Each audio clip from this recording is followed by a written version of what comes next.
নমস্কার।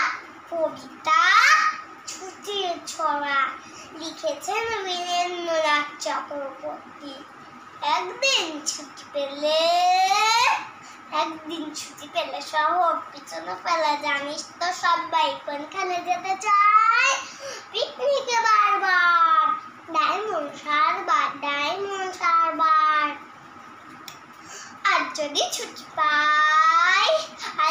ছুটি পাই 3 দিন, তবে ভাই ধর্মতলার মোড় সরকারি বাস ধরে সকলে দি ছুট।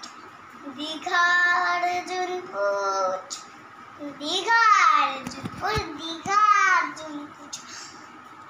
ছুটি পেলে এক বাস রয়েছে, রকেট বাস, পথ 12 ঘন্টা।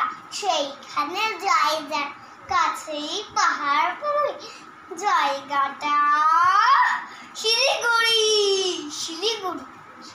শিলিগুড়ি থেকে ভাই 6 ট্রেনে যাওয়া যায়। ট্রেন যেন টিকি পাহাড়ের গা বেশে চলেছে মেঘের দেশে। মেঘ যেই কেটে যায় আকাশের জানালায়, খানি ফটকার কাঞ্চন